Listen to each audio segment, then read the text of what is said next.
Hello, everybody. It is Newbeat here, and we are getting ready for Recall Episode 3. Once again, I am joined by Aero, Ageless, and Tikatee. Hello, gentlemen. How was your week? Great. Good. I had a great week. Yeah. Yeah. Another great week of grinding the beta. I'm ready for The last week. Yeah. I'm ready for a nice little break, but I hope it's not too long. I'm not. I want to keep playing every day of my life. I want to start scrimming every day. Yeah. I saw that tweet you had about how it was like getting like a Super Nintendo game on Christmas morning or something. Yeah. You were just like, No, it was it's like renting a banger from Blockbuster Video. That's what it feels yeah. like. But it's got to go back to the store now. We've had our 7-day rental. Yeah. Time's up. Well, if anything, we've kept it a couple weeks too long. Now there's late fees and people. Yeah. I worked for like 4 years at Blockbuster, so I've seen this whole cycle happen many times. It's all coming back. Yeah, so like seriously, some memories. But getting into it, like, it's been such a fun little time with the beta. Obviously, we've seen a bunch of Overwatch action on the beta as well, and now we're getting ready. We did see some more changes as well, as BAP, Mercy, and Sojourn all got a little bit of a tweak. Personally, I think the Mercy one was the most interesting out of the three with the super jump button. Yeah, this one feels less like a real patch than the last week's one, if that makes sense. This kind of just felt like they wanted to throw some more changes in before the beta ended. Yeah. The Mercy one is something I think they've been working on for a while. So in case anyone doesn't know, the patch notes gave Mercy basically a button that overrides the tech for super jump and lets you just slingshot straight into the air for free now by pressing crouch during any time during your Guardian Angel, which is really cool for, I guess, lowering the barrier entry for Mercy. I don't think it was like really a necessary change, and I think it did, spawn some unintentional tech where Mercy can just permanently fly in the air and be unkillable forever. I think that needs to go. But I think it is a cool way of introducing some new stuff into the beta and show us they are actively working on the game during this beta cycle. I think I was already like super optimistic when they released the first patch notes last week, and how we got some new changes that actually shook up the meta a little bit. We saw the Zen super kick come in, which is kind of fun. Now this week, these are some more minor tweaks, I think. We saw Baptiste get the regenerative burst ability buff. I don't know how I feel about that one, honestly. I don't think it's something that I think plays into his identity very well. I think it's kind of just make him stronger. The Mercy one, again, just adding the tech, and then the Sojourn one, just a little bit of a buff to try and make her a little bit higher pick rate, higher win rate kind of thing, but still nothing game changing. Yeah. I think these kind of just fall into the quality of life category. Yeah. Where it's just to help a little bit with some of the little pain points in the Mercy thing. Like you said, the unintended tech with the super jump, where if you do the super jump tech the old way, launches you completely into the skybox. It's pretty wild. But it's fun. And like you said, the BAP one. I think that one's more quality of life than anything, just because it gives them a little burst heal just in case to save people. But I think the combo is that when you lamp people and they're 25 health, and then you do the burst, and that's where 100 damage. Yeah, that's where it really thrives. But I mean, again, I don't think it was entirely necessary. But hey, changes. We like changes. We like constant updates. Live service game, by the way. Yeah, and then the Sojourn one is just doubling the width of her, of her railgun, the secondary fire. So I'm curious as the resident Sojourn one. So that was last week's change. This week is the more ammo and faster fire rate, which in my I haven't actually played a ton of Sojourn recently because she's pretty bad. She's super fun to play, but she's not who you play when you want to win, I would say. This helps, but it's not really something that caters to her biggest problem of when she can't farm the railgun, she feels really useless. So this helps her farm the railgun faster when she could already farm the railgun, and it makes her like 1v1 potential a little bit stronger. But yeah, it's not something that's going to make her meta, I don't think. It's not going to make her seen in the Overwatch League, at least no more than 30 seconds. Thank you, Aspire, from the Vancouver Titans, for giving us some Sojourn time. But not going to be meta anytime soon, I don't think. Not with some major changes. Without some major buffs, I should say. She does feel better, I found, with the most recent change. Like, it seems a little smoother. it's again, like, I don't think she felt bad necessarily because she's like super fun to play, right? She's super rewarding. All of her sound design, all of her movement, everything feels crisp and clean to play with. And you're right, this does nudge that even further in that direction of making it fun and satisfying. But I don't think it actually makes her any stronger. Just makes her a little bit easier to get into, maybe. I just don't see why you would even bother picking Sojourn when you could play Soldier most of the time. Like it's one What of a those sentence. instances of like, yeah, who knew we'd be back here. But honestly, like if it's Soldier or Sojourn, you got to take the 76 every time. Like it's just Legs just over feels like thighs, they're- man. Yeah. that's sure. I mean, those are both technically legs, but okay. Yeah. It's like a square rectangle. One's a more complete package, you know. Right. Thighs Yeah. are only half the Exactly. legs. Right, that's a good point. That's a good point. Jess, so with that, quick look there. Personally, as a terrible Mercy player, like, yeah, I can super jump now. Like, I would go into like Neandra had the like the super jump like trainer you could go into and like play it slow motion basically, and I still couldn't do it. So for me personally, I'm like super stoked that I can actually super jump now. Very, very fun. I can trick people Yeah. into thinking I know how to play Mercy. I'm a little bit sad I'm not going to be able to run my Kings Row Mercy Parkour games anymore. At least there's no real reason to between queues. But yeah, again, like that change is I think good, but I think a lot of unintentional stuff happened because of it. Like we said, like the super jump that exists Yeah. now that just sends you to the skybox, but also like the tech where like if you're flying above someone on the ground and you GA towards them and then you just boop yourself back up, like you've got more aerial mobility than Pharah now. Like it's insane how long you can just stay in the air forever. And then with the new support passive along with Mercy's own passive, especially during Valk and everything like that, she feels very unkillable. I don't know, we played in Natter's tournament this weekend. We didn't get very far, but we played against a team who was playing Mercy, and I was playing hit scan, and I was just like, there's no shot. There's nothing I can do here. It's lost. It's not my aim, it's the patch. Like, don't worry Yeah, about it. exactly. Blame everything on the patch. So, exactly. That's how we lost. It's That- the only reason, truly. Yeah, just if only that patch hadn't come through, we would have made it. It would be unstoppable. Yeah. I don't know why I'm saying we. At best, I was in the booth casting a bit of the Natter tournament. I'm definitely, if we had gone to Team Ageless, we would have been just 3-0 immediately instead of. Oh yeah, just absolute anchors. That's why we were casting. It was fun. It was a great cast, and a great tournament. We are going to talk about that a little bit later as well. Mm-hmm. For sure. But one other thing we could talk about that happened over the past weekend was week 2 of the Overwatch League. So we had some interesting results at the end of the day. I mean, let's just get it right out there. That Mayhem Vancouver game, like I know Uber said, like, this should be not safe for work. Like it was rough. It was rough for sure. But there were some really interesting games to watch as well. Like Dallas versus the Gladiators with the reverse sweep. That was a fun First one. reverse sweep Fun of the one. season. Yeah. Yeah. We had a couple firsts this weekend. Our first reverse sweep, our first our first match of Overwatch League with no King of the Hill. First couple actually. Now that Push has been introduced, so that's interesting. I guess looking at Aero, I'm curious to get your thoughts because I haven't actually asked you this. What do you think?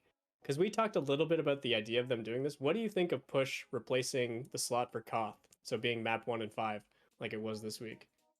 I still think Control is the more consistent game mode. It seems it's less snowball heavy, so it feels more neutral. Mm-hmm. And that's why I still think Control makes more sense as the 1st and 5th. But Push is more neutral than the other ones, right? So there's no way. Yeah. I guess there is a way they can tie technically because there is a barrier. I've never seen it happen. Where there's checkpoints where the cart stops, so technically they could tie. Yeah. But That was my question going into it. Is like you don't want to go into a 5th map and have it tie, right? I always thought that's why Control was there. yeah. So I'm glad you said that because I was definitely going to ask that question for a friend who didn't know the rules and definitely not myself. But yeah, if you could tie at the end, like that could be a map 6. Yeah, exactly. And that's have we ever seen an Escort? Because the odds of it tying are basically the same as Escort being tied. Yeah. Have we ever seen an Escort Extremely map rare. tied in the Overwatch League? I don't think we have. have.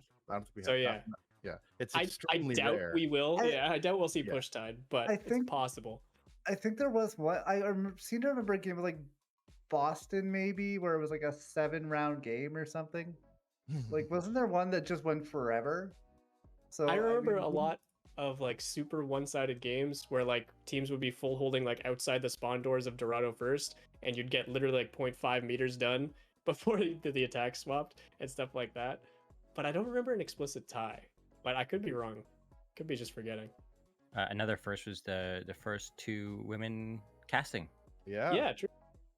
It's awesome. About time, right? Kitty and Necro. Yeah, that was cool to see Vicky. I didn't realize Vicky Kitty was back. Like, I don't know if she was just there for the weekend, but it was cool to see her back as well. Yeah, I think she's covering APAC, I think, and so they're kind of delayed, right? I think it's the same thing with Trid, right? So they're covering APAC, but since it's delayed, I don't think they're really casting at the moment until next week. You know. Yeah, we got the APAC game starting. Yeah. But before we talk about that, I have to bring something up about the Gladiators Field match, and that is Hanbin is a monster, and that's all you need to know. If you didn't watch the match, just know Hanbin is insane. Dallas took this Reaper Zarya comp and made it work better than anybody else. So far, it's a comp that's picking up more, more steam going on. More teams are playing it because you can utilize Reaper teleporting into the enemy face with a Zarya bubble, and then he has his fade to get out as well, with his shift. So that enables Zarya to get charge, and then they can bounce off each other to create space, and it's pretty wild. And you see, when you look at a lot of the teams that did this Zarya Reaper stuff, Hanbin, I think, was by far the best at managing his bubbles and getting effectiveness out of it, all of his bubbles and his energy. And when you look at this match, this was a really exciting one. Of course, Fuel and Gliders both coming into the season were considered, top 3 teams. I think people were still considering them top 5 teams after the first week. And it went back and forth. There was a lot of really cool plays. I mean, you even saw things like field. There's a sequence of events on Eichenwald second that was pretty wild, where you see Shu hit a cross map sleep dart through the tiniest crack to stop a soldier, and then at the same time, Reiner boops Fielder off the map, and as he's dying, throws a grenade across map to kill Shu, and ultimately ends up in full hold, or Dallas retaking second and holding on defense. Like this crazy sequence of events, and it ended up being really, really exciting. And so if you didn't watch any match this weekend, please go watch that because you will enjoy it. You think that was more entertaining than the Florida Vancouver game, or what? Okay, we're gonna jump into Vancouver right now. I have another rant. I have another rant, okay? Because I said last week this is a worrying trend for Vancouver, but this was the last week that they have against teams that are considered ones that they might actually be able to beat. If you look forward ahead in the schedule, the next match for the team that's closest to them in the rankings is August 14th, I think. Where they play Paris, right? Yeah, where they play Paris. Every other match until then are teams that are, top 5, top 6. And so as Vancouver, you're extremely worried. And if you're a Vancouver fan, I'm really sorry for what you're about to go through. What can they even do at this point? They have a decent roster for the most part. Yeah. I just don't see them getting an upset in the next 3 months. Great. Yeah. That's not a great sentence if you're a Vancouver fan. Yeah. I mean, that's the question though, right? Sorry to interrupt you, but they have this talent on this roster, right? There are good players there. You have Shockwave. I mean, they even just signed Mirror. You have Aspire. And you have Masa. You have all these names, these people that can do well. And when you see just even how players are tweeting after matches, it feels like Vancouver isn't really a team right now, and that sucks. It sucks for them, and you really hope that they can find some way throughout these upcoming weeks where it's going to be really hard. They can figure some way to find their identity and come together as a team. When you look at it in the coordination in game, there's bright spots. You can tell these players are Overwatch League caliber, but they just can't piece it together. And I to think that August is their match versus Paris, that's really concerning, because if you don't catch a win until then, that's some serious motivation. Hard mental break. You're gonna go. Yeah, it's very hard on the players' mental and the staff mental. So, you know, I think I never wanted to really look at to call for looking at the staff changes, but hear me out on this one, okay? You give Aero him for a head pass. coach, Vancouver Titans. No. You give him a pass for the first year that they're there, right? The two coaches have been there the whole time, I believe, since the transition to the old. Yes, it's the rebuild. In that season, they had to pick up a roster, you know, within a week, you know, to figure out how to play and all that kind of thing. And so you give them a pass that season. You know, they did the best they could. The next season, you know, it's they add more players, they do a little bit, but it's still a similar result where you don't really see much progress.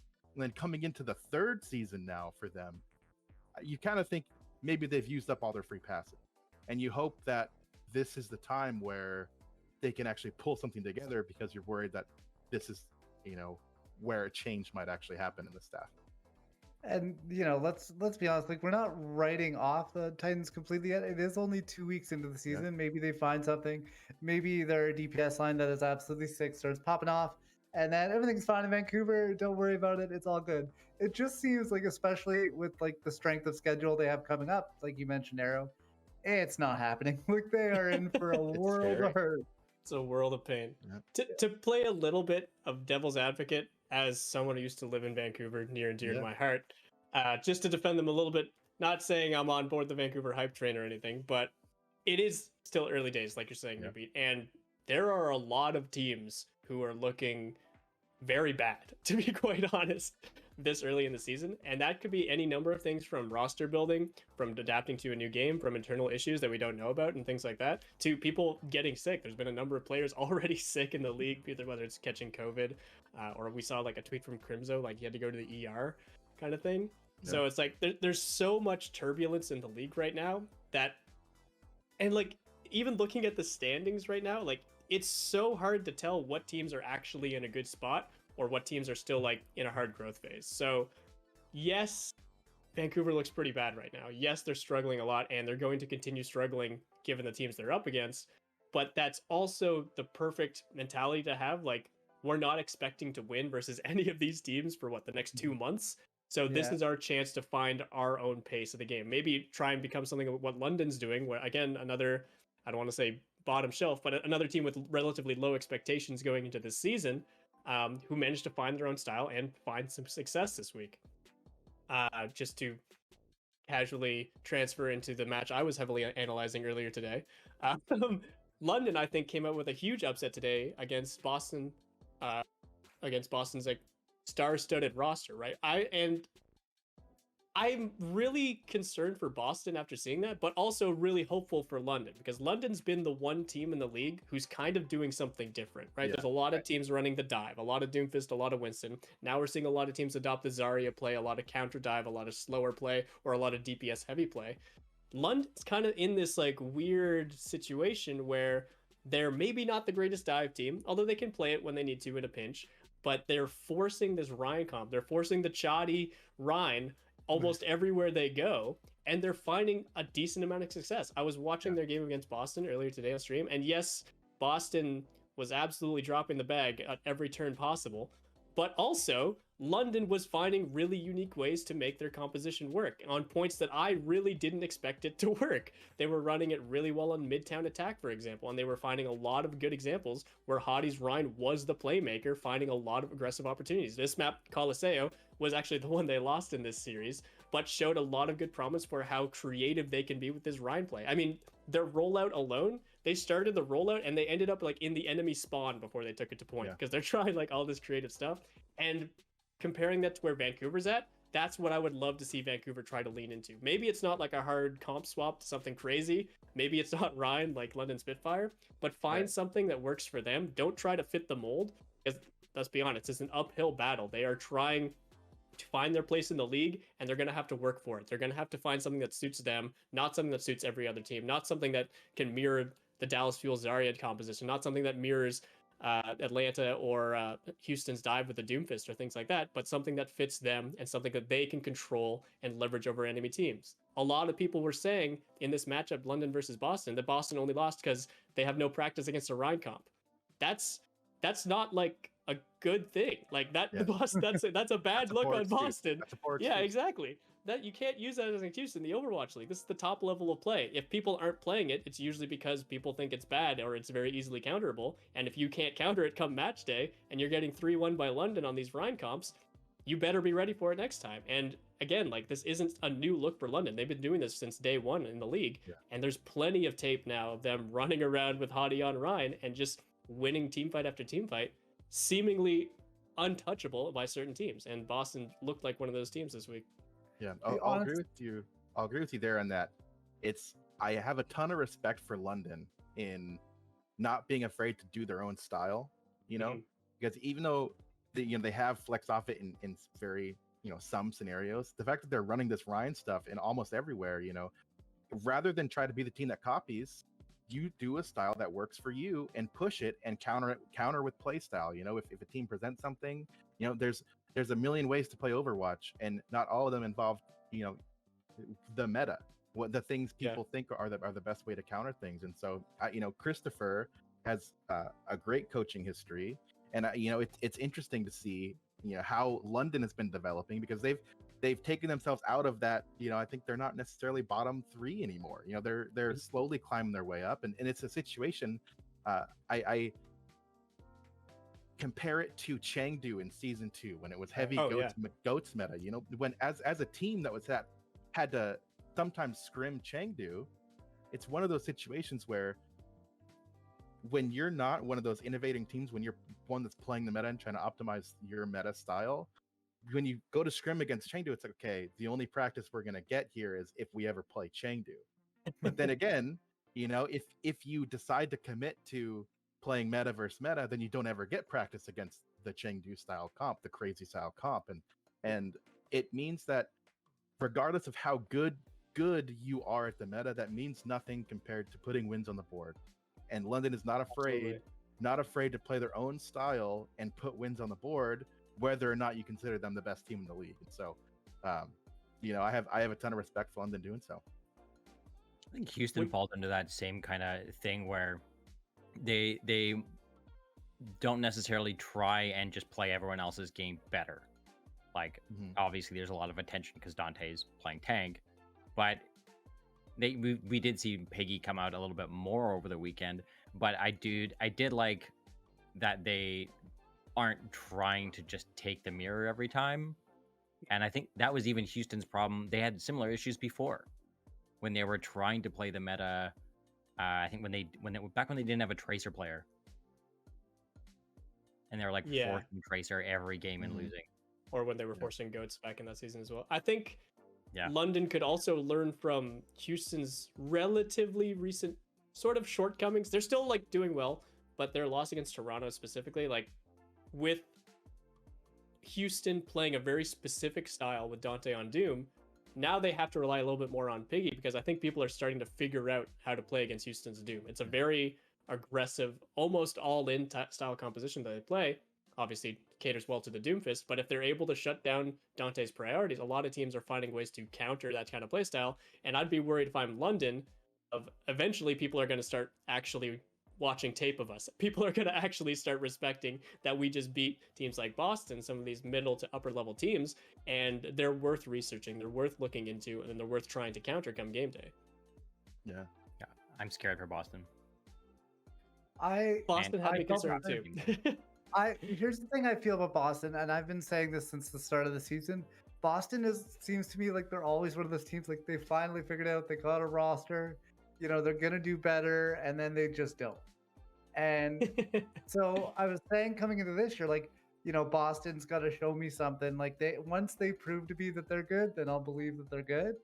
And after week 1, it was like, okay, Boston, like I kind of see what you're doing. And then after week 2, I'm like, yeah, okay, so it's just like the same old Boston where they kind of just throw it all away.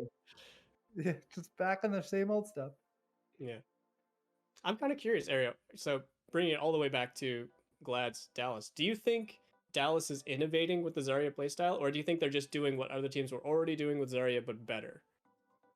Okay, so it's funny because in an interview with Hanbin said something about they heard APAC teams were playing the Zarya stuff, and that's why they wanted to try it. And so, in terms of innovating in NA, I think they are with their style. Innovating as a whole, I think technically they're copying. Because I mean, let's be real. These guys have friends with all. Yeah, I was gonna say they probably have VODs from APAC. Yeah, there's a lot of times where people either send each other VODs or share information or talk to each other, about this kind of stuff. And so, I think Fuel is playing a different style. But I mean, you can tell that teams were scrimming this because Fuel isn't the only team that pulled this out. Yeah, lots of teams are adapting to it. Yeah, but I think they're innovating in that Fuel very clearly plays it the best, and that more so seems to be because of the way Hanbin plays his Zarya, as opposed to how it interacts with Reaper. Because there are even situations where Fuel's not even playing Reaper with it. They're playing getting away with Genji or something. Yeah, exactly, and they are doing a lot of swaps, and you even see a situation developing in North America. And I'm gonna slowly shift away to overall teams talking about it. In that, in these metas where Genji is pretty heavy at an Overwatch League level, I've always believed and I've always said, if Genji's ever meta, Tracer is not far behind, because unless Tracer is in the dirt, gets nerfed into the ground, she has good matchups in a lot of these scenarios. So a lot of these teams are trying this Tracer style. It works well into the teams that are running Doomfist, but it means that when you're running Zarya, you have a lot of options with swaps that you can do. You have the swaps into Reaper, you have the swaps into Tracer Soldier, you have swaps into Echo Soldier. I mean, there's all kinds of things that you can do with Zarya that most teams are trying to force it with Reaper because that's the easy combo. It's very easy to get Zarya priority when you have a Reaper that you can bubble its TPing in the enemy support's face. But when you don't have a Reaper TPing in the enemy support's face, now you have to play the composition style a little differently, and that requires someone as smart as Hanbin with how he manages his bubbles. I can't tell you how many times you look at Hanbin's POV, they swap to it, and Hanbin has at least one bubble and over 80 charge. When you look at the other Zaryas in the league, when it happens, they have no bubbles and under 60 charge. And that's a very clear showing of how good Hanbin is at reading these situations. And maybe that's not even just Hanbin. That's a whole team thing of working around the Zarya to enable. I think it's interesting to me, especially because I don't remember where I read this, but there were people talking about the early days of Scrimbucks, before the league even started, of a very early meta of all-in Zarya Reaper Rush coming into play with Lucio Moira even, and sometimes either Tracer or Genji with the Reaper. And to me, that sounded very akin to the 6-man dive Dallas Fuel composition last year in the Overwatch League, where they'd even incorporate a sim to go even deeper with another TP kind of thing, right? So that definitely seemed on par for the level of aggression Dallas was ready to make. I just always assumed they were going to be doing that with Fearless's Winston. But now seeing Hanbin on the Zarya, and you're absolutely right, it's not just Hanbin Zarya, it's a whole team-wide synergy thing, because they're balancing aggression across all 5 members really, really expertly. And I definitely think Zarya, as a solo tank, needs very proactive teammates, whether that's both from the support line or the DPS line. And you're absolutely right. They're outpacing these teams, and they're finding more favorable situations on a seemingly simple character like Zarya, right? It's pretty well known what Zarya does at this point. She doesn't do a lot of traditional tanking things like a Reinhardt does for London, or like Winston does for most teams, but they're finding a lot of proactive plays from their DPS and they're making it work. And I have to shout out Edison for sure. You're right, it's not always Reaper, but his Reaper slaps with the Zarya bubbles, right? He's always finding good opportunities. You'll see these Reapers on other teams. I remember, I forget who I was watching, but there was a team that was just doing the same Reaper TP, Zarya bubble combo every single fight. And it got to the point where the enemy Doom would just turn around and punch the Reaper in post bubble, and then he'd get melted. But does this sorry, Go keep ahead, going. I was going to say, does this mean that Dallas has even more flexibility because they're running this Hanbin Zarya right now, but they still have Fearless on the Winston, right? If they need that. So that gives them an extra layer of ass kicking if they need it. Yeah. Talk about first world Overwatch League problems. You know, oh, do I have to play Fearless or Hanbin? You know, which are the two best tanks in the world should I play? Yeah, good problems to have for sure.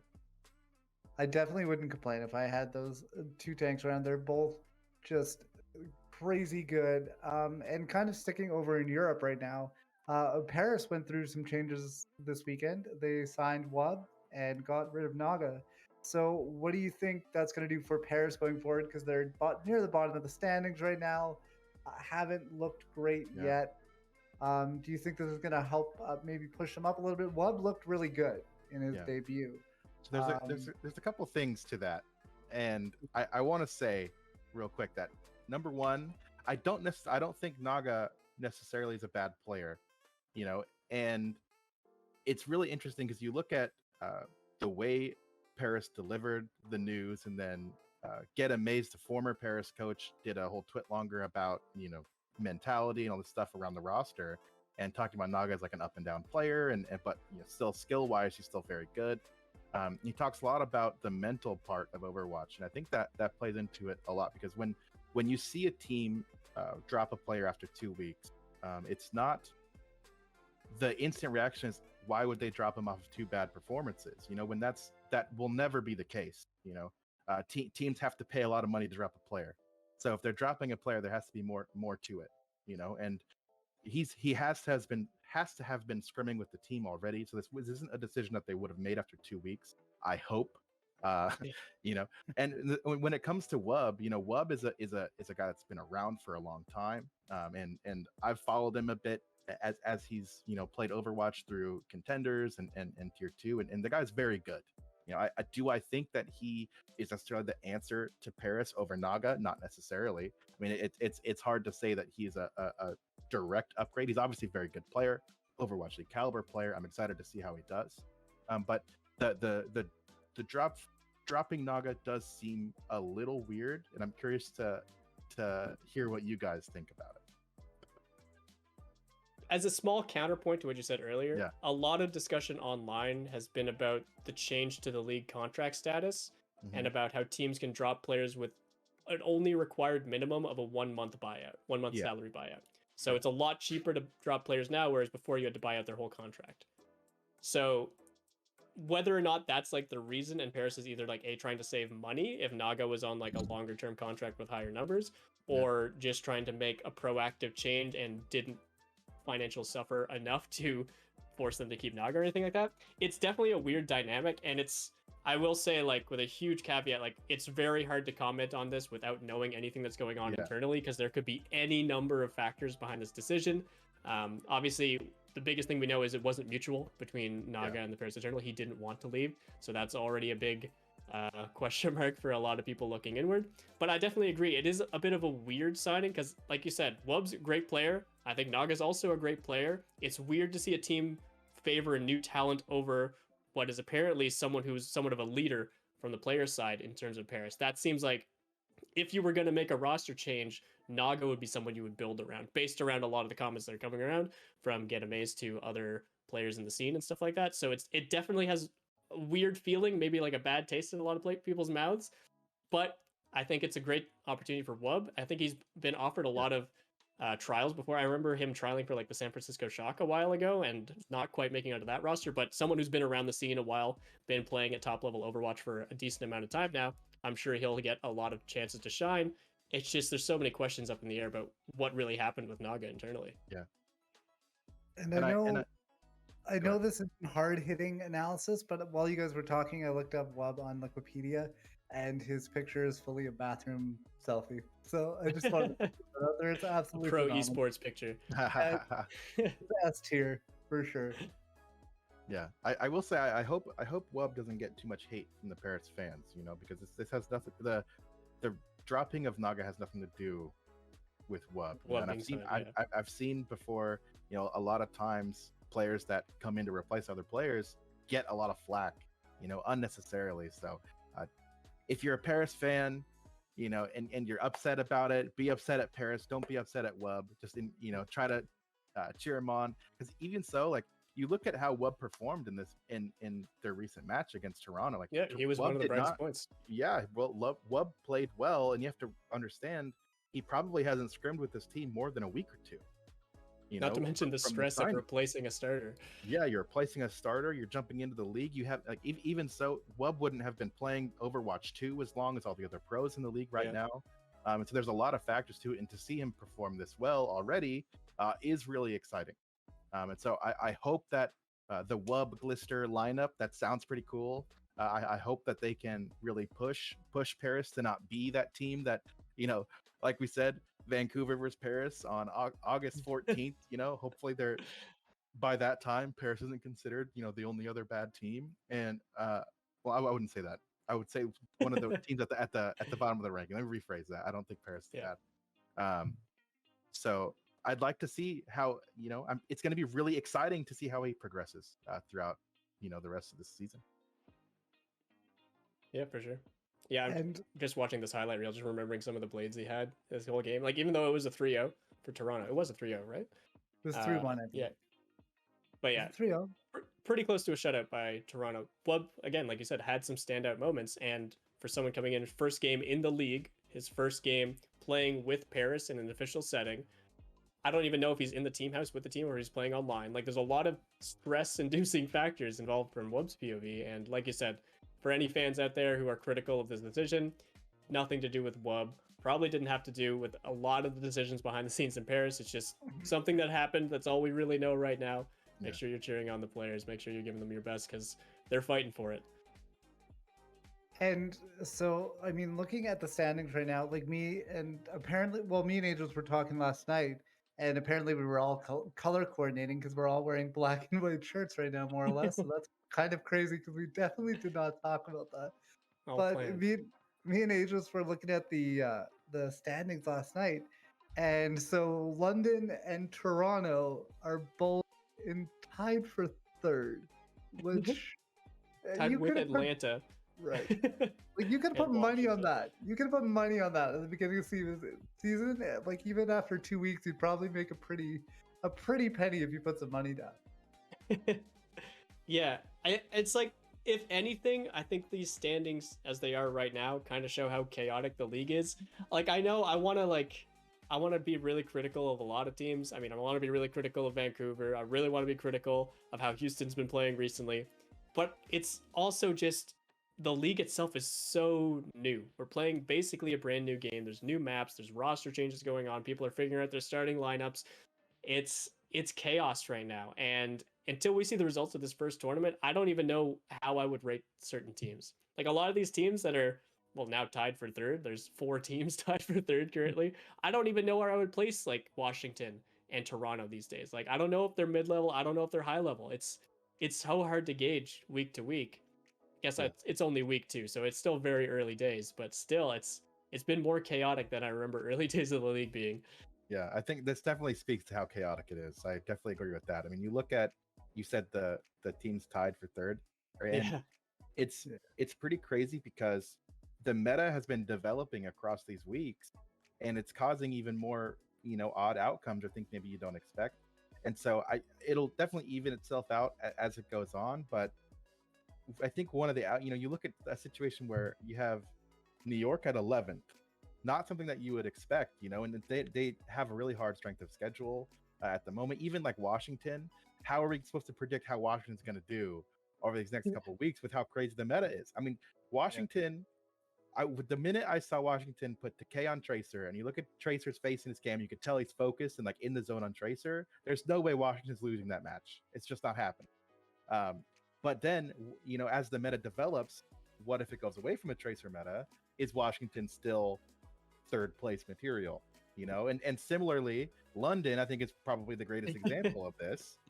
They beat teams that you kind of expect them to beat, but going into this, if they get an upset in this next week and they're able to maintain third, second, that's going to be really exciting.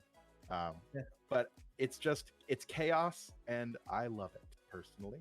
Honestly, I love the chaos. Washington has always been this kind of sorry, Adam. Just saying, like, Washington seems to always be this team where it's like, if Decay gets to play a hero that he wants to play, they're gonna do well. And if he doesn't, it's a complete bloodbath, like the Decay Zarya playoff run that they took.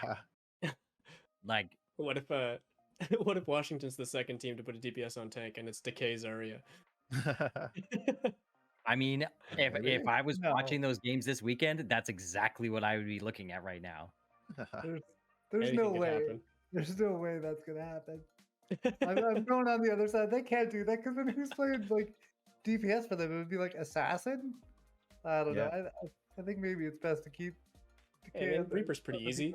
Just run at people, you know. Yeah. Teleport, left click, shit. Yeah. Job accomplished. Yeah, but honestly, like, there's only like a handful of teams I'm not surprised by where they're sitting in the standings, and it's probably like the top two and the bottom two teams. Unfortunately for Paris and Vancouver sitting at the bottom right now. San Francisco Shock, I think they are performing better than I expected, but I also think they had a relatively easier schedule than some of the other top teams, like Atlanta, for example, Houston maybe. But yeah, all these mid-level teams, everyone tied for third, and then everyone above Paris and Vancouver, like we could easily see any of these teams make it and potentially do well in tournament come the end of the split. So I have no idea how anyone would predict games anymore. I don't even know what to expect week to week. It's so crazy. I want to just touch real quickly on Shock because Shock playing so dominant right now is really interesting because I definitely did not predict that. I thought they would be, middle. They'd, definitely be tournament contenders, but maybe not be the top team. But after watching these players play, and I remember watching Proper for a long time, wanting to sign this guy the minute he turned 18, and Proper is actually a maniac.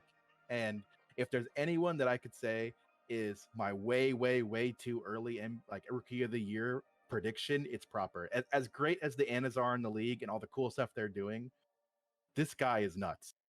And watching the way that Shock played against Houston, Houston being this team that has this really aggressive style, and we saw how Toronto dealt with it using Tracer and some positional things and denying the Doomfist. Shock did that, but they did it just so much better. Just so you could see how focused they are on being able to not just do the micro things, but macro level things, rotations that teams aren't doing.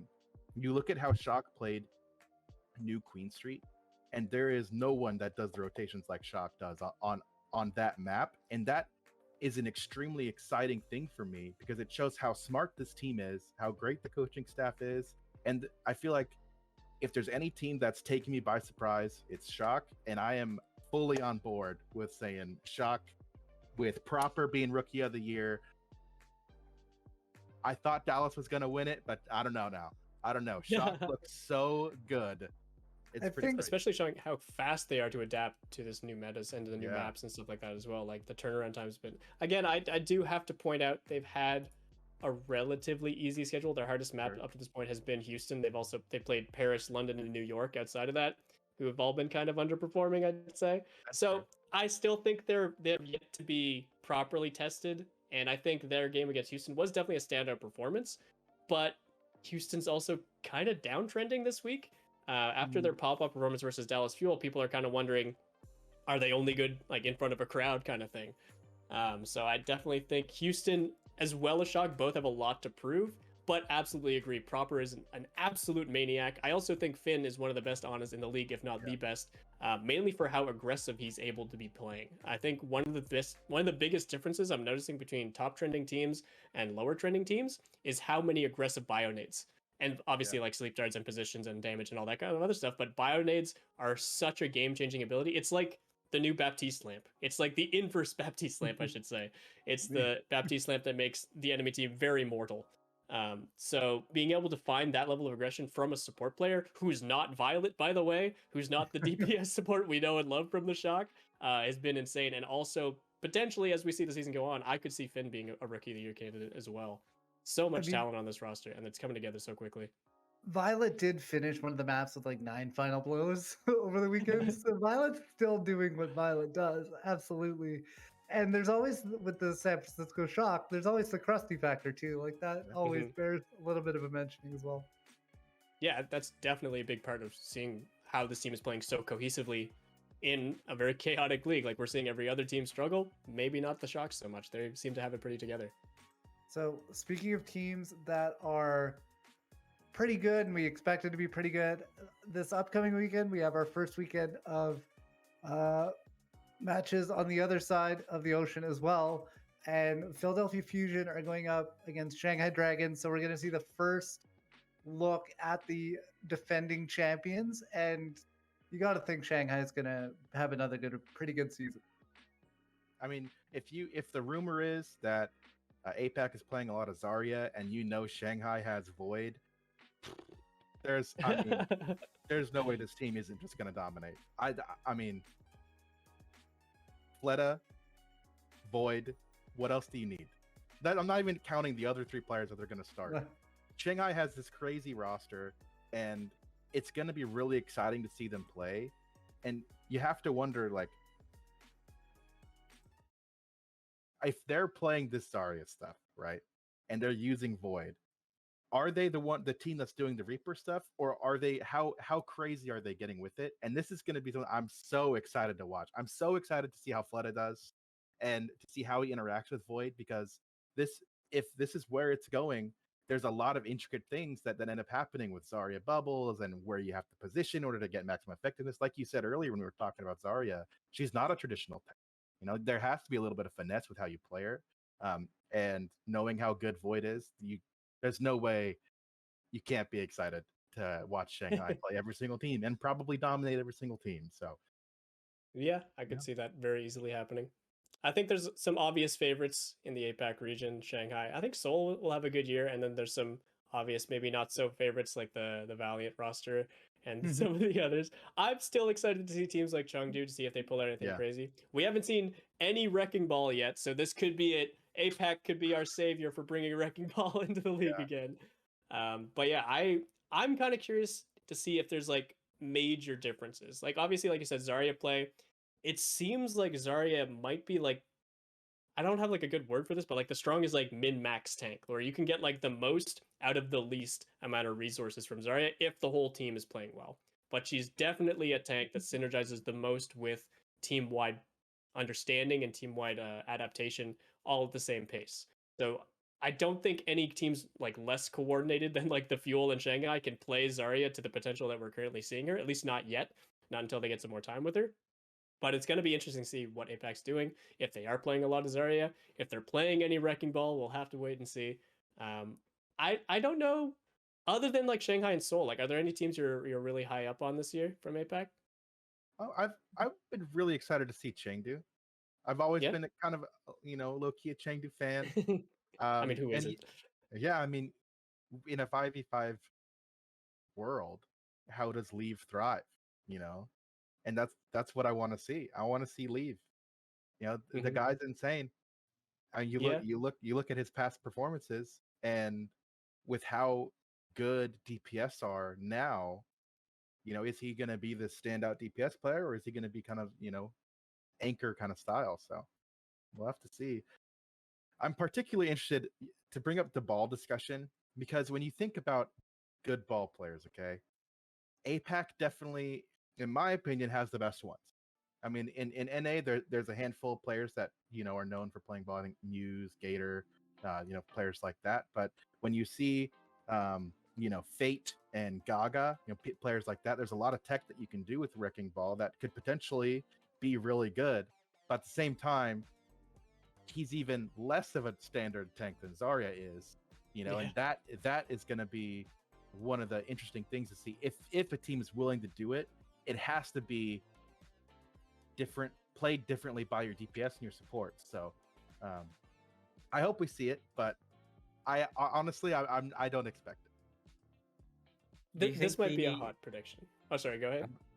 I was just say, do you think the passive on supports now, I feel like, is such a nerf to Wrecking Ball, to being able to just like fly through, pull out a bunch of cooldowns, like, oh, now you can't heal yourself, I'll be back in 5 seconds. Yeah. And I feel like it's taken away some of that like hit and run mentality when you're like, I'm just gonna go hide for a second and then I'll have my health back. Yeah. I think the best part of Wrecking Ball, potentially in Overwatch 2, would be the ability to absorb Sleep Dart and survive. I think Winston struggles with that. I think Doomfist struggles with that. And obviously other tanks don't get as aggressive as Winston or Doomfist, but Wrecking Ball could potentially get it alive with good shield management. And that could be a play that enables Genjis, Tracers, Reapers, whoever else you throw at them at the same time with like an all-in aggressive style. And again, it's not as impactful as Doomfist is right now, I would say. And you sacrifice some playmaking for some extra tankiness. Is that worth it in Overwatch 2? Hard to say. Yeah, well, I will say. Okay. I was just gonna say my hottest prediction for APAC. If we're gonna see any like change in meta, I think we see more Sombra than NA's been willing to pull out. I think Sombra has a lot of untapped potential, and Sombra historically has seen a lot of play in the APAC region, at least in Overwatch 1. Obviously, she's gone through some pretty big changes, but I could see metas where Sombra's replacing Tracer. I could see metas where Sombra's potentially replacing Genji or Echo, depending on map kind of thing. And I think she's an insane playmaker. I think some of the best Sombra players in the entire world are sitting over there waiting to get some time on stage. So I think that would be super hype to see, if anything. Yeah, I think Sombra plays into a larger discussion about Doomfist too, because you see like Mayhem, for example, using Sombra. They were one of the few teams that have so far. I think one of two that have used her at all, and they used her as a counter to Houston's Doomfist style, because Doomfist will struggle against Sombra. But that plays into the discussion about Ball as well, because Ball is hard countered by things like Sombra and even Doomfist, because Doomfist with the slow on his slam takes Wrecking Ball out of his fireball, which is a very big... I didn't even think about that. Which is a very, very big deal for Wrecking Ball players. And he also has a punch on a, 4 or 5 second cooldown. 3, actually. 3 second cooldown. Like, I don't think we see Wrecking Ball, but Sombra as a means of countering Doomfist, I think definitely has a place right now. And I think that, like you said, there is a lot of potential for her if teams are willing to commit that kind of time to seeing how far it can actually push it. And like you said, there's players in APAC. Lip, I'm looking at you. You know, where these crazy Sombra players that could potentially push the limits of this hero. Mm-hmm. I would love to see Sombra become more of a solo playmaker than, like in Overwatch 1, she's basically just a utility DPS. Like, she doesn't pop off on a ton of damage. She just kind of farms EMP, hacks priority target, and then lets the other DPS do the work. Yeah. I would love to see Sombra be the one popping off in team fights outside of just EMP. Obviously, EMP is still strong, but outside of those modes, like being the clutch hit scan in the backline, finishing off targets, being able to chase people down and chase them around in stealth and hacking them and stuff like that. Lots of playmaking potential, but is she better than Genji? Is she better than Tracer? So hard to say. Yeah. One person I'm really excited to see, we did mention the fusion. I'm still excited to see Carpe. I know, like, Carpe is kind of over the hill now, and like people don't think Carpe is not. Carpe is probably like say over the hill. He's still younger than us. Like much younger than us. By a lot. Like, in like an Overwatch League sense, he's definitely one of the veterans. Let's put it that way. And you know, like I think there's a little bit less shine on Carpe now, but Carpe still just shows up and just crushes people like week in, week out. And I always get so excited when there's a fusion match just so I can watch some Carpe, because like 99.9% of the time he's in for every map anyway. So it's always exciting to see some Carpe action. When's the last time we saw Carpe on Soldier? 2017 probably. Yeah. Because I'm thinking like, man, there's good moments for Tracer and Widow right now for sure, but like Soldier's pretty hard meta. I wonder if it's the same in APAC. I wonder if we see the Carpe Soldier pulled out. Possible. It's possible. Everyone's hyped up for the Carpe Soldier, I'm sure. I mean, and another spot to look at the Soldiers. The next day we got the Shock taking on the Fuel, and I feel like that will kind of answer maybe some of the questions. Be like, where are these teams going to end up? Like watching them play each other. If it's a really close match, then I think that just shows that they're both really good teams. They'll probably stick near the top. You're looking to see maybe if one team really stumbles out of the blocks in that match and isn't able to hold up to the other, whichever way that ends up going. But I expect it to be a really close match, and we end up at the end of next week and just say like, okay, Shock and Fuel are both for real. I think Shock and Fuel are the number 1 and 2 team actually right now, in terms of strength. And that match I think is going to be particularly important. Number 1 for Shock to because it's one of the better teams that they're having to go against finally. And number 2, Fuel playing Sparkle and Edison primarily playing Soldier Reaper. Shock is not afraid to put Proper on Tracer, and Tracer acts really well into that comp. And so it's going to be really interesting to see if Fuel can deal with a Proper Tracer, pun intended, you know. I think something interesting too, before we get even to the Dallas Shock match, is next week we're seeing Shock Gladiators. And I think more than Shock Gladiators is kind of been, I don't know, like it's Gladiators have a harder schedule, but they have a worse record. So it's like, which of these teams is actually stronger right now? And it feels, I think, and this might just be like recency bias of Shock dominating every season of the league for most of the time, but it feels like Shock should be the better team on paper, even though, like, looking at the talent, I feel like Gladiators should be the better team on paper as well. So I'm actually more hyped to see that match, but I do also, my heart can't help predict a Shock Fuel finals in the upcoming tournament at the end of the kickoff clash. But I do think Gladiators is up there for contention, and I do think next week's game of Gladiators versus Shock is a really good test for both of those teams. I could see that one going the distance. What a week for Shock, huh? Oh, Gladiators and Fuel. That's tough. I mean, if they 2-0 this week, they're hands down the best, right? I was going to say, if they come out unscathed, like, how do you bet against them going forward? Because they just put up like a monster weekend. They just win all their games. Enough said. They just win. It's so easy. If you just have to win the game, you just get more kills than the other team. Someone tell Vancouver.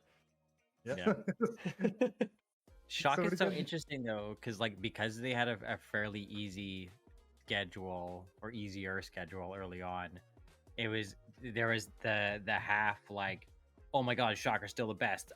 Unquestionably, look at them 3-0ing London. Paris and London. Yeah, like, but then there's the other side of it where it's like, well, no super, no win. And which was kind of laughable.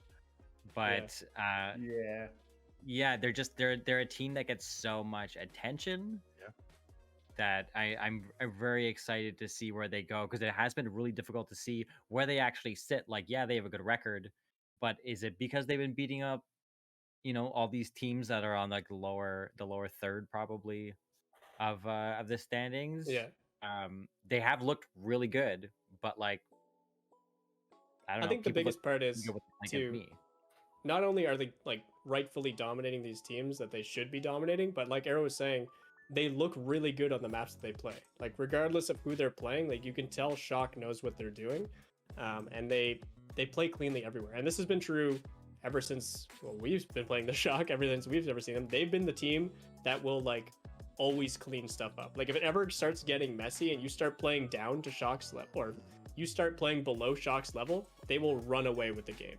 So if these top level teams like Gladiators, like Fuel, aren't consistent with their level of play, I think that's where Shock will have the edge on them. Maybe they're not as flashy in their DPS lineup sometimes, although like we said they are, or maybe they don't find like the highlight moments as often, but their team play and their understanding of the macro game, I think, is probably untouchable, at least right now. They seem to be adapting the fastest to Overwatch 2. Yeah, exactly. And that's definitely the vibe I've gotten watching back the Shock matches. And the question for me is, with how good they are at this macro level stuff, their rotations, how well they use the map to their advantage, the comps they're using, the swaps they do, are Gladiators and Fuel, who also are very good at those things. I would say Shock is a little better, but is that because these teams that they've been beating aren't that good at it, and Shock's able to do it for free? Yeah, or is it a situation where Shock's actually just that good, and Gladiators and Fuel aren't going to be able to contest those things? Yeah, this week's going to be interesting for sure. And the tournament's going to be super interesting because we know these teams are in it to win it. They're going to be trying hard from day one. And they've all been getting better every week, I think. All the best teams have looked better every week in my eyes. And I think some of the more middling teams that I've been disappointed by have kind of solidified themselves in my brain as middling teams. The Houstons, the Bostons, the Washingtons, and the like. Even though they got standout performances some games, like without that level of consistency that we're seeing from the top contenders, it's hard to put them in the same echelon of team, right? It's hard to put them in the same tier break in the power rankings. So Yeah, with that, we got. Keep going, Angels. Well, I'm They- just gonna say, like, I am excited to see, like, we talked a little bit about Seoul, but like Seoul Chengdu, I think it's gonna be a really interesting match. I just hope on the Impact someone's side. doing something different over there. I hope it's something like completely out of left field that we've never seen before. Seeing Wrecking Ball, Sombra, I don't know, Torbjorn, and they're just going ham with it. Yeah, and I think there's gonna be a different way that they address the game. Just naturally two separate scrim cultures happening, and so with the way a lot of the NA side looks, a lot of it doesn't look structured. A lot of these teams that are not Shock, Fuel, Glads doesn't look structured. So is APAC are the teams like Seoul? Seoul obviously has a great lineup. Hunters, Chengdu is going to be one that is obviously very interesting. I don't think Chengdu's people would ever say Chengdu's like the structured textbook team, but it's going to be extremely interesting, and how it develops is also going to be interesting, because when you have a situation where it's delayed, now these teams have more time to actually practice these things that are out of left field. You're not prepping for your match that's in a week, you're prepping for a match that's in 3 weeks. And so you're okay giving multiple blocks to things like trying Sombra, trying Wrecking Ball. Whereas normally a lot of these teams are like, okay, well, we have to get as good as we can at the comps that we know for our week coming up. But the caveat to that is now every single team has to play Friday, Saturday, and Sunday of both of these weeks. They're playing 6 matches in 2 weeks, and that is a lot. So that begs the question: is the level of play going to skyrocket because they're having to adapt quickly? Is the meta going to change drastically, or is it going to be whatever we see on day one is going to be the whole thing throughout these 2 weeks because they're too afraid to change something when they have to play 6 matches in 2 weeks? So I think it will be different, like you, Tikatee. I hope it is different. I hope it's new and exciting. They had 2 extra weeks to really flesh things out and try it out. So who knows? Yeah. It'll be exciting.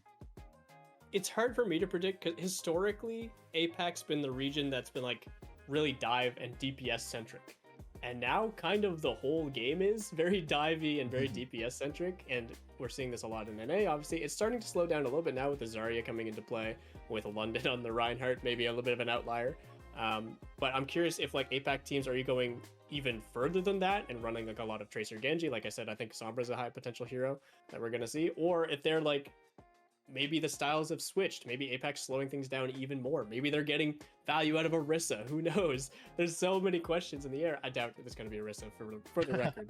But there's so much that could be changed. And just because of, like you said, the regional differences, it's a completely different mindset over there. There's got different team structures. There's different scrim environments and stuff like that. It could be something completely out of left field. But I think because of the historical tendency to trend towards dive and fast-paced compositions that rely on a lot of high-level DPS playmaking, and because of how strong DPS playmaking is in Overwatch 2 with one less tank, I wouldn't be surprised also to see a lot of the similar stuff, a lot of Doomfist, a lot of Winston, a lot of Genji that we're seeing in NA. Gushue Winston. There was like That's 9. exciting. Yeah. There was like 9 players for Spark though. Like that's just the Dragons. Like these teams like know it's 5v5, right? Like there's a lot of players here. That's gonna need a lot of rotation. It's like everybody for the Dragons are good, which is the stupid part. Yeah, Dragons could literally run any composition of 5 heroes, no problem. They can pick up almost one run more 2. player and just run 2 teams. Like Dragons do run well. fucking 2. They could probably get some of their coaches to play. I know there was an article saying that Fuel was doing that with Aid and Rascal on the coaching staff now. They can do in-house scrims and get some hidden practice in, which is pretty cool. Do you guys think who are, if the meta is Genji still over there, does Who Are You see any play? Over Fleta? I think it's tough. Like it's Fleta, right? You're right. Oh, wait, you ready? Yeah. You ready Okay, for the here take? we go. Here's the take. Who are you on Tank Doomfist? Who Are You was a nasty Doomfist. Yeah. Who Are You as a nasty Doomfist?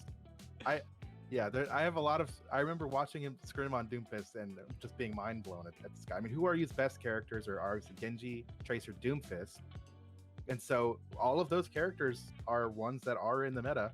So I mean, there is a world where we could potentially see, I mean, I don't know think though. where we would see it is if Tracer is perma-meta in APAC and Fleda's always on Tracer, and then we see Who Are You run Tracer Genji with the Tracer. Yeah, and then it could swap in lip in for a lot of the other stuff that they want to do. Yeah, for Soldier, for Sombra stuff, Soldier stuff. Yeah, I think Dragons has a lot of tools. I mean, obviously, Yeah. but I really hope Who Are You get. He's a former player of mine. He's a place in my heart. So I really hope that he sees some play. So I'll ask you this then, and I'll ask this for Tikatee. How good is Torbjorn in case we see that? Oh, it's nasty. His Torbjorn is nasty. Untouchable. Running around with the hammer. Yeah. It's like slow Tracer. So Yeah. Torbjorn Tracer, pretty much the same thing. Same hero. Yeah. Not the first parallel I would draw, but you're not wrong. Space so- control turret. Yeah. Yeah, he's just a short. I always thought he was just a shorter Reinhardt, but sure, okay. Yeah.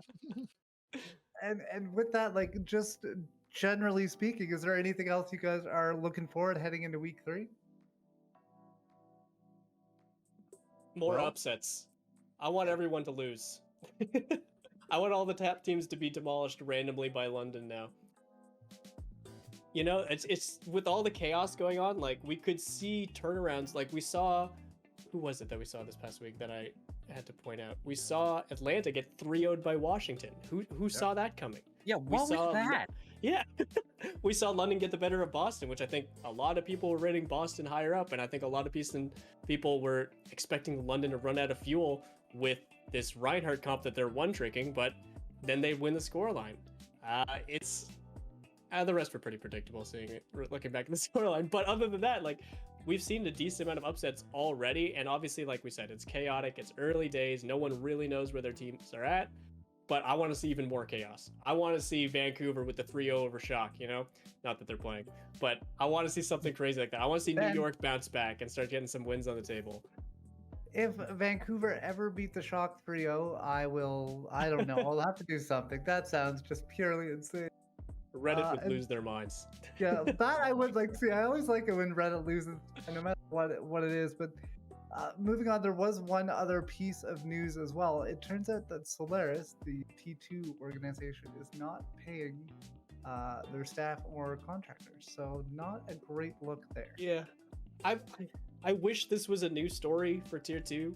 Not even just in Overwatch, but in esports. Like, there's so many sketchy things going on with some of these amateur orgs. It's just like it feels bad, especially in Overwatch, because the amateur scene is so underdeveloped.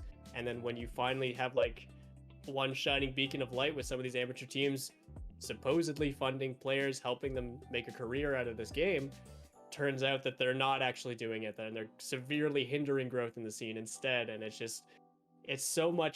feels like so much rotten to the core exists in some of these organizations. And like I said, like, this isn't even like the first time over the past 6 months that something like this has come out, and it's always disheartening to see. I feel bad for the players and for the staff, obviously. I will say it was pretty funny when their social media manager tweeted from the official account that they also haven't been paid. That's when I was like, yeah, this is real. Yeah. But yeah, it's awful to see, and it's such a shame when you're so like in love with the game, like I think all of us are, and you want the best for the game, you want the best for all these players, just to see the rug being pulled out from under them for the nth time, always so disheartening. Well, that's what's so heartbreaking about it, because it's almost like a predatory relationship where you have this org just kind of taking advantage of players that might not have really any other options as far as orgs go, right? And then you see this happen, and they're just left out in the cold. It just sucks. Yeah, this is like a passion industry, I would call it. Like, I've worked in music, I've worked in film. Esports has very similar vibes of like, there's a bunch of people who just are in it because they love it. And sometimes that results in someone who maybe has a lot more resources to begin with and is kind of maybe doesn't need this. They might still be passionate about it, but a lot of like the owners of these orgs and stuff like that think they can get away with it because they know there's a legion of people lining up to want to be the social media person, or lining up to want to be on the staff, or something like that. And it's really easy to get taken advantage of. And even now, like, I feel like photography's been around for, I don't know, a couple years, I would say. Just now, like, photographers in entertainment are getting paid properly, and even then it's still kind of rough. So people, yeah, asking people to work for free, it sucks. But like, on the other hand, telling people they're not working for free and then not paying them, that's a whole nother level. yeah, it's just it's really too bad for our, I'd say an organization that was fairly well respected before. Yeah, absolutely, and who had decent results in the contender scene as well, right? There's a lot of names that came out of Solaris. There's a lot of tournament results that they've had, and while I didn't like follow the contender scene super closely, like, it's a household name at this point from the contender scene in North America. And not only is it sad that they're kind of like gone now, but it's even worse that they just got a shot to the heart on their way down. And yeah, I don't even know what to say really, but I do want to say, just if anyone out there watching this feels bad for the people in Solaris and doesn't want this to happen to anyone else, like, the best thing I think a lot of people can do as like a casual enjoyer of Overwatch is support the tier 2 scene. Watch the tournaments, get involved with the scene, cheer for your favorite team, all that kind of stuff, because that's how more interest grows in the scene. That's how more sponsorships come into the scene. That's how more real organizations that aren't going to screw over these players get involved in the scene. And we see this in every esport, unfortunately. And like you said, not even just in esports, in every talent-driven industry. And the only way to get good people in is to keep weeding out the bad people and continue garnering interest. And taking out the trash. Yeah, whenever possible. Yeah, absolutely. Which is really difficult to do with when there's pretty finite resources within a scene like that. It is really difficult for people with not a lot of resources to hold people accountable that have all the money or something like that. So it was interesting to see, especially the social media manager that was still active on the Solaris Twitter account. I thought it was kind of interesting, and it's a trend I hope continues. Is at least outing these incidents, yeah, just trying to have some sort of accountability in obviously industry wide, but that was like today's like, oh no, on Twitter right before we started, actually.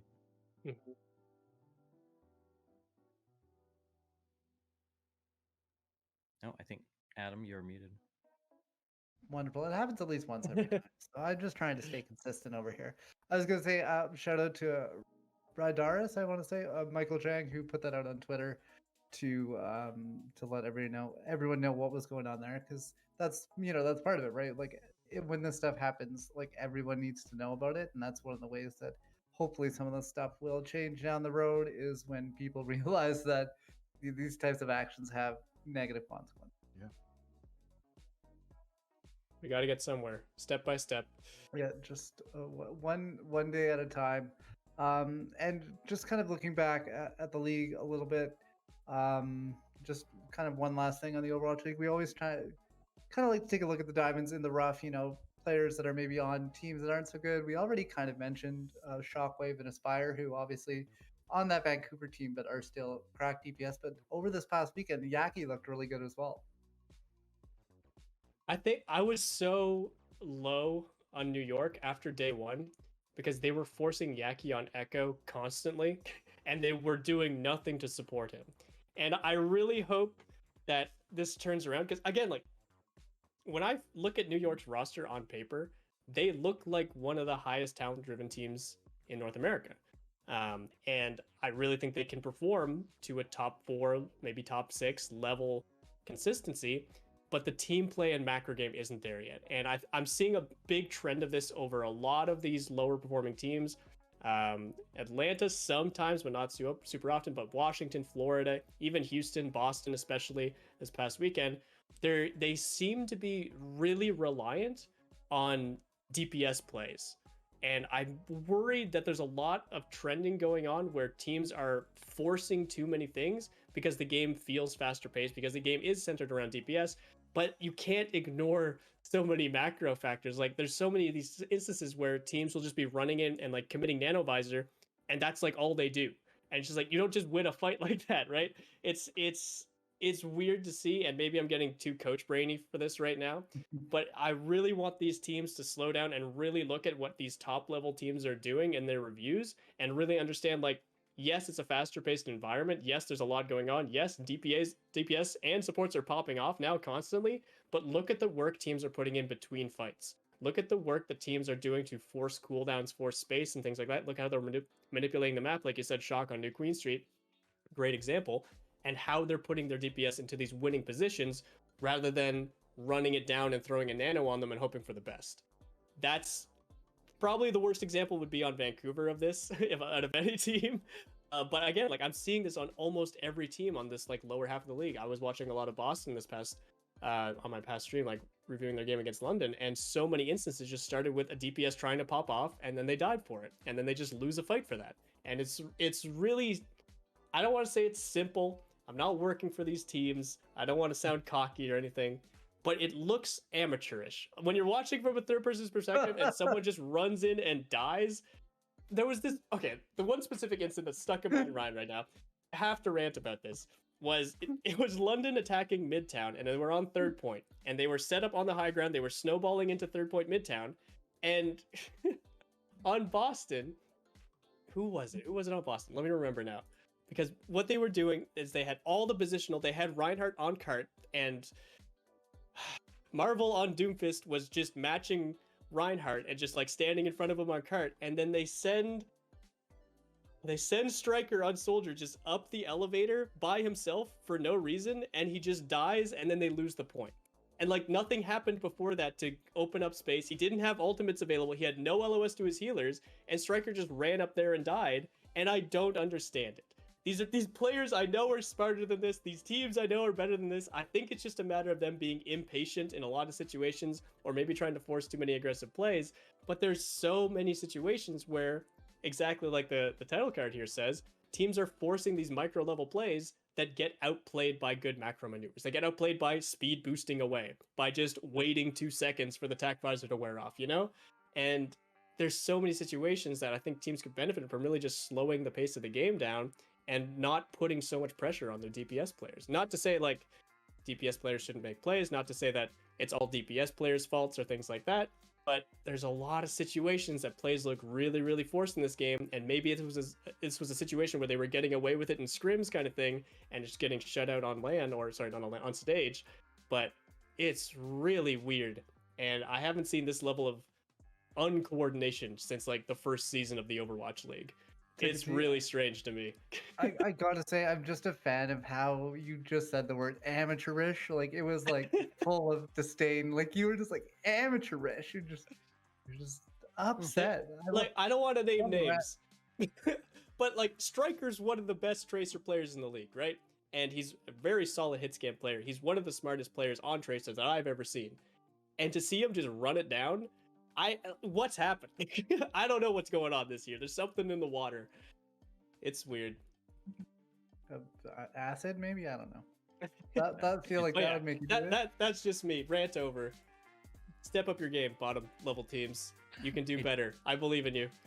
It does feel like the like coaching and understanding of the game is having really a huge impact, because they only had this game for like a month before they were competing. Yeah, and so that's definitely a big part of the problem for sure.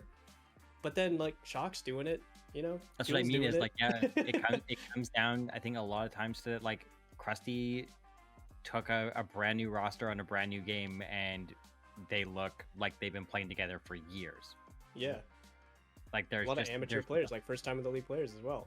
Yep. That's really impressive. There was some discussion today about like, oh, Overwatch League should have a draft. And it was like, yeah, okay, it's kind of interesting. Give some of like the lower teams a chance to pick up, you know, like new hot players. But it was like, yeah, we just saw Shock pick up 4, you know, like hot players, but like brand new players. But like and then just beat up veterans. Like we mentioned Vancouver Titans, like the players, I don't think are the problem there. Like I don't think a that's lot of talent, thing to say. Like they have good players. And it could just be like a time thing. Like maybe over time they'll grow more synergy. But yeah, definitely a lot to prove. Speaking of the draft, funnily enough, do you remember like the original format for the Overwatch League? There was supposed to be a draft. Oh yeah. There was the combine where they sent out invitational emails to every player in top 500, and then teams were gonna make a draft out of that. That got canned real quick as soon as contenders started. Real quick. But it's funny to think of like I don't think the amount of talent in the scene is quite there to necessitate a draft, but it's a cool thought experiment. I like it for fantasy Overwatch. Yeah, I think a combine would be really fun if you could watch it like the NFL. I think you can watch their combine. Like it'd be fun if they. I don't know how that would even work. Yeah. Like, Flying people from all over the world. Can blink across the map quick as a tracer. Like what is a combine for Overwatch? What that even look like? I mean, that was the main thing with the combine ideas. Like, how do you actually measure someone's skill in a combine where you're just a person? Watch me run as soldier across the map.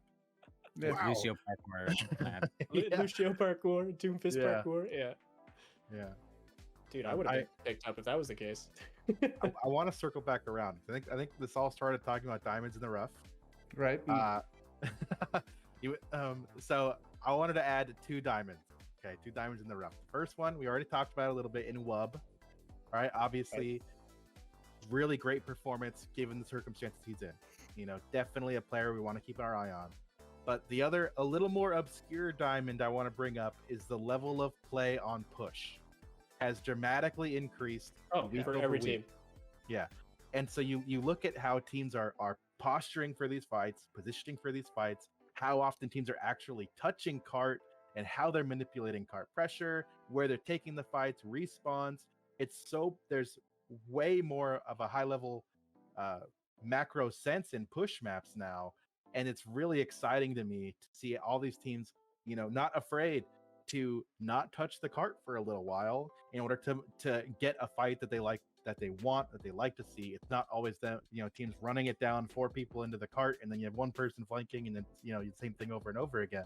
Whereas now on Colosseo and New Queen Street, we see a lot of these situations where, okay, we're going to get the forward spawn, we'll have 1 person touch it, but over here we're going to, you know, control this part of the map at the same time, and we're going to kite back and then regroup and re-engage. There's all kinds of the overall level of play on push has dramatically increased, and that right there, my friends, is the diamond in the rough for me. To branch off that, looking at push specifically, and I'm going to talk more about London because they're my new favorite team. All right. It was really interesting the way they played push. I think they're a good storyline, you know. And now, you know what? They're ranked 3rd, so they're a top 4 team. So there you go. Come at me. Technically correct, but also technically a top 4 team.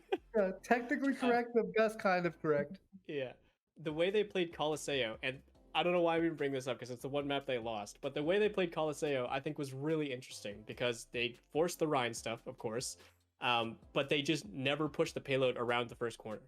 They just pushed the payload as Rhine, and Hadi just stood on those pillars and let the enemy team, let Boston just come into him every time. And every time they just backed up and played the map. This obviously bit them in the ass when eventually they lost like 5 ultimates, and then Boston pushed further, and then they couldn't push past those pillars. But it was a good sign of like them understanding the strengths and weaknesses of their composition and the map itself. And it was a good way of playing the map as a macro thing, not needing to play into your weaknesses and instead playing map pressure properly. And I think a lot more teams are doing that, just like you said. And another interesting push map to look at, and I shouldn't even be bringing this up, but how dominant Mayhem looked against Vancouver. And I know it's Vancouver, but the way Mayhem played that map was textbook. Every fight they took was smart. Every single engagement they took was on their terms. And a lot of that is on Vancouver not being able to take the game into their own hands. But on the other side of things, like, that was textbook from Florida. And it was probably the lowest bar that they had to go up against to find that level of performance. But they still did so with, like, an immaculate play. And we saw the first push map fully cap, I think, right? I think that was the first time. Unless I missed something. I think there's 2 that's happened. I don't remember if they both were this week or... If there was one first week? Now I don't remember. I don't remember. But regardless, I think Florida is Shock full capped versus Houston. Maybe I might be crazy. Where am I? I might have just missed it, to be honest. There's But yeah, there's was- just- It was was dominant not- from Mayhem. Yeah. As a Vancouver fan, maybe not the happiest map to watch, but every fight that Florida took, it was like the first time I was happy with almost every single setup. There was no 4 people pushing the payload for no reason. There was no like taking aggressive fights when your spawn's a mile away. It was really very well done. They absolutely deserved that win, in addition to maybe being handed it by Vancouver. So speaking of this reminded me, looking at the Vancouver clip on the screen, with the mirror signing that we all, at least most of us, didn't really understand. Okay, I'll speak for myself. I didn't really understand the mirror signing, considering the roster they have. How do you guys think Mirror fits into this roster after seeing him play versus Florida? I was initially more surprised by Aspire starting over Shockwave, because I've got big Shockwave stonks. I think Mirror's a really good player. I think he did decently well in this matchup. Again, I think most problems from Vancouver that I saw were macro related and them just not taking the right fights. But I think they both had decent performances as DPS players. It's just they weren't put into the right situations often enough, I would say.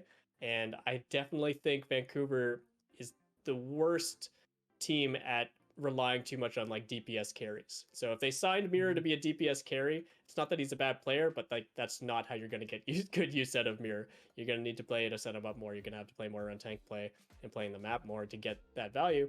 And now Vancouver has like 4 DPS in their lineup. They've got Psycho and Shockwave on the bench now, and seemingly they want to play Mirror Aspire everywhere. So I'm not sure if that's going to come in later with flexibility or I don't know. Yeah, I mean, in their second match of the week, the one against New York, they ended up playing a lot of Shockwave Aspire because they started going into the Tracer Soldier type of thing. So the question for me is like, is this a short-sighted pickup, thinking they needed Mirror to be a Genji specialist with Genji being so popular, potentially moving away from it with the Soldier Tracer stuff? Does that mean Mirror doesn't really make as much sense for initial signing? Was it a quick signing, or is this, have we just not yet seen what they really want to utilize Mirror for? You know, because I don't, as great as a player as Mirror is, I mean, known particularly as how good of a Doomfist he is, is he that much better than Psycho to warrant picking up a whole other player for the Genji role, you know? Especially when we see Tracer Soldier starting to become a lot more popular, and soon the Reaper stuff as well. We saw Vancouver was one of those teams that really tried to push the Zarya Reaper stuff in the match against New York. So I think this weekend for me left more question marks than it did answers, you know, in terms of what they're trying to actually accomplish with Mirror and with their DPS lineup. I thought that they were going to put him on Zarya and Doomfist. Yeah. Like he played so much of both, and it seems like False is struggling. So it was baffling to see him come out on the damage roll. But False is one of those tanks that it didn't seem like he was. It's really tough because I was comparing him against Hanbin. You know, Hanbin is the the golden Zarya right now. But you know, False, you bring up a great point in that Mirror has played a lot of Zarya, a lot of Doomfist, and it's curious as to why, especially with both of those characters being so prevalent right now, why they felt like False is, maybe they did sign Mirror purely as a DPS and it has nothing to do with Doomfist Zarya, but that again is another one of those situations where does his hero pool really cover what holes are they expecting him to fill? You know, well, even if they sign him to play DPS, like the way these games are going, see what it's like to put him on Zarya. Like, it's give not it a shot. gonna hurt. You know, you've got until August to try some new things. Yeah, you know what I mean? Style. Like, this is a good chance. Like midway through some of these games, should have been like, yeah, screw it, put Mirror on Doom. Maybe this will work. Yeah. Nothing else is at all, even a little. So, Jason, you're being so nice about it, though. you know what I mean, though? Like it seems just irrational. Something needs to be shuffled around. Yeah. Well, it seems so unreal to like sign like a Zarya Doom specialist basically with with obviously with Genji, but then be like, no, we're gonna keep getting rolled. Thanks. Maybe they're saving that in the back pocket for August. Yeah, maybe. Then no, they thanks, pull it I'm out, driving. and no one's ready for it. We can't let anybody know the secrets 3 months ahead of time. Yeah, they don't want to show anything. They're sandbagging now, so That's the whole that risk versus reward, that cost benefit analysis there. I don't know if that's that. yeah. What a storyline though. No thanks. Could I'm you driving. imagine? None for me. And with that here, Recall, we do like to shout out a couple recent and upcoming events. And we did want to give a quick shout out to an Overwatch Lan opportunity that's going to be coming out in the start of June 10th to the 12th. It is taking place in Hamburg, Germany, which is pretty cool. Aegis, I think you might have been there at least at some point in your life or around there. I know you've been around that area. But yeah, there's going to be an Overwatch Lan happening there. They have a hotel, LAN area, all in one house, a 2,200 euro prize pool, and a boot camp as well. So a lot of cool things happening there. Like Aegis, I know you've been to Hamburg. Like, what's it like out there? It's Give me the awesome. rundown. Yeah. Germany made me like pretty upset about Canada. To be honest, What does that mean? it's just like the things that I really like about Canada is just like really amplified in Germany as a whole, like especially in Berlin, Hamburg as well. Super cool city. Just like everything that I'm like, oh, I do like this about Canada. I do like the grant system for the arts. I do like that kind of like extra level of support. I like that people sometimes care about the arts. It's like, especially in Quebec, is a big thing. But I found in Germany that's just kind of like times 10, and it's part of like the culture as a whole. And I think we're actually seeing that in esports as well. Like Berlin's a big esports city, and there just seems to be there's like a commitment to things that aren't for everyone. And it's like, oh yeah, that's cool that you like that. We'll support it even though if I don't get it. And that seems to be like kind of like across the board from like every bizarre interest I've had is really big in Berlin. And it's destiny calling you. Yeah. I almost didn't come back. I was there for like a week and it was like, yeah, I don't know. Can I get a visa? But yeah, it's called the Arcadia. Yeah, go to the embassy. Yeah, it's like it's the Arcadia LAN. It's Arcadia Watchpoint.